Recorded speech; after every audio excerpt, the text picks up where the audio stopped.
masuk hari ini? Masuk semua ya, alhamdulillah. Nah, silakan dipimpin doanya sebelum memulai pembelajaran. Sebelum mulai pelajaran pada hari ini ada baiknya kita berdoa menurut kalian masih berdoa mulai.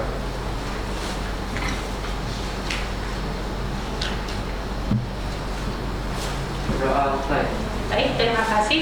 Nah, sebelum masuk ke pembelajaran kita pada pagi hari ini, ada yang masih ingat pembelajaran kita minggu kemarin? Ikatan kimia. Nah, ikatan kimia. Nah, untuk konsep ikatan kimia kita di materi pada pagi hari ini kita juga memakai konsep ikatan kimia. Jadi untuk ikatan kimia jangan sampai dilupakan. Nah, untuk materi yang pertama, larutan. Apa sih itu larutan? Ada yang bisa jawab? Enggak ada, Bapak kasih dulu. Larutan, ada zat terlarut dan zat pelarut. Nah, Mas, apa larutan berdasarkan yang sudah Bapak kasih dulu. Iya, materi. Larutan adalah campuran homogen dua zat atau lebih. Betul, ya. Mbak, apa larutan? Larutan adalah campuran dua atau lebih zat yang membentuk suatu macam fase homogen di mana setiap zat yang bercampur menyebar secara merata di seluruh campuran. Ya, benar. Jadi larutan adalah campuran homogen yang terdiri dari zat pelarut dan zat terlarut.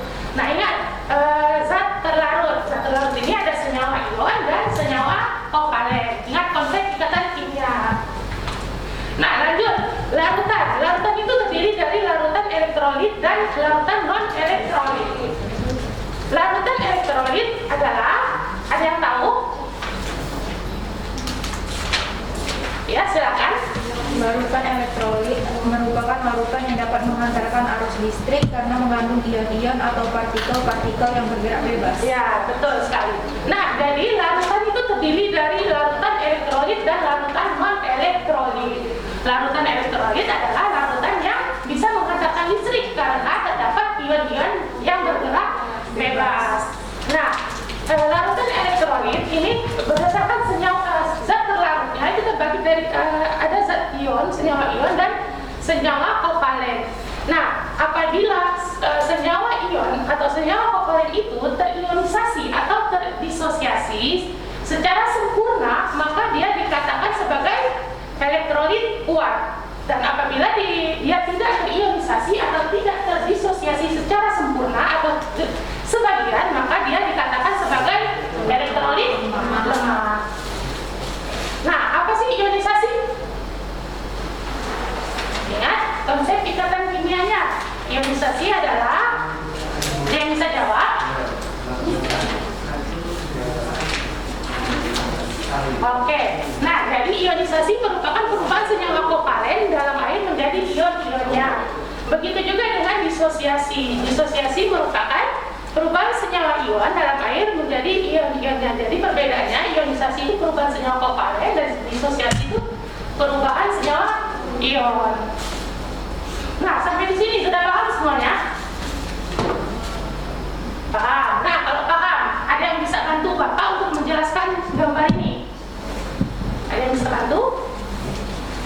Berdasarkan gambar ini, gambar pertama, gambar kedua, gambar ketiga. Coba, ada yang bisa tahu sifat larutan dari ketiga gambar tersebut?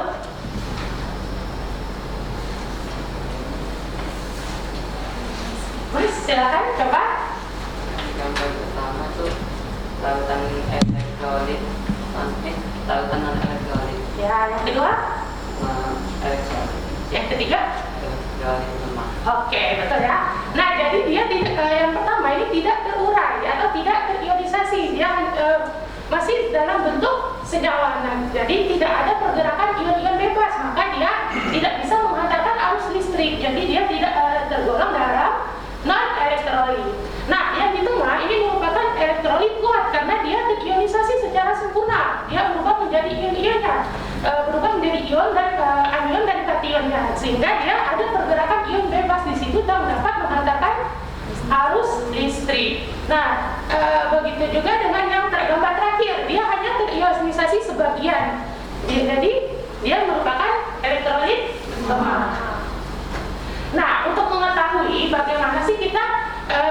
mengecek apakah larutan itu elektrolit atau bukan, kita bisa menggunakan alat uji namanya uji elektrolit. Nah, alat uji elektrolit ini dirangkai seperti gambar yang sudah Bapak jelaskan, yang sudah Bapak tampilkan. Nah, di sini bisa kita pakaikan batang katoda yang akan dihubungkan ke larutan yang ingin kita ujikan. Lalu yang akan kita sambungkan kepada sumber listrik. Yang satu batang ini akan disambungkan ke arus listrik, yang satunya akan disambungkan ke lampu. Nah, apabila dia menyala terang, maka elektrolit keluar. Kalau redup, kalau tidak, non elektrolit. Nah, ini merupakan contoh dalam penerapan larutan elektrolit di kehidupan sehari-hari. Ada yang bisa bantu Bapak? Bagaimana yang untuk menjelaskan gambar di papan tulis?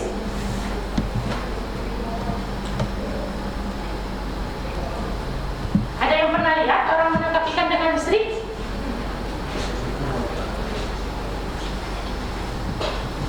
Pernah? Enggak. Nah, jadi ini merupakan nelayan yang menangkap ikan menggunakan listrik. Nah, kenapa sih bisa menggunakan arus listrik? Nah, jadi saat dialirkan listrik di air sungai kan tidak hanya sebatas air, dia ada zat-zat atau logam berat yang bisa menghantarkan listrik, sehingga ada pergerakan ion di situ dan akan menyetrum ikan. Saat dialirkan listrik, ikan akan tersetrum dan bisa ditangkap. Nah, di sini Bapak ada menyajikan tugas. Bapak akan membagi menjadi 2 kelompok. Untuk kelompok pertama, kita urutkan sesuai kelompok minggu kemarin. Di sini Bapak petunjuk untuk mengerjakannya. Di sini ada soal pertama untuk menganalisis larutan elektrolit dalam kehidupan sehari-hari. Nah, di soal yang kedua nanti ada contoh dari larutan elektrolit di sini dan menjawab pertanyaan yang sudah Bapak sajikan. Nah, untuk kelompok pertama silakan, dan kelompok kedua nanti dibagi. Kalau sudah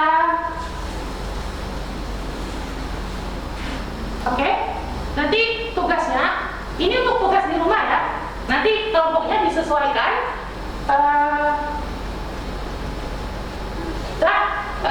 Gimana? Paham nggak sampai di sini? Paham? Jadi kesimpulannya untuk pembelajaran pada pagi hari ini apa coba? Ada yang bisa bantu Bapak untuk menyimpulkan proses pembelajaran kita pada pagi hari ini?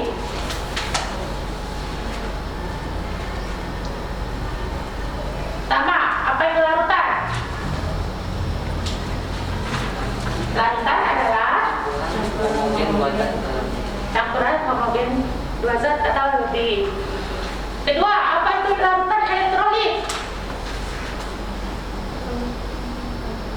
Larutan yang dapat menghantarkan arus listrik karena mengandung ion-ion atau partikel-partikel yang bergerak bebas. Betul. Lalu yang terakhir, apa itu larutan non elektrolit?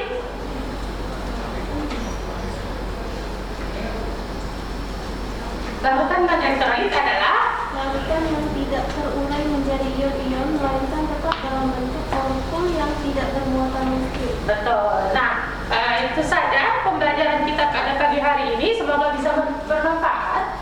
Untuk minggu depan, silakan persiapkan materi redox. Kita akan belajar mengenai materi redox ya. Bapak akhiri. Wabillahi taufiq wal hidayah. Wassalamualaikum warahmatullahi wabarakatuh.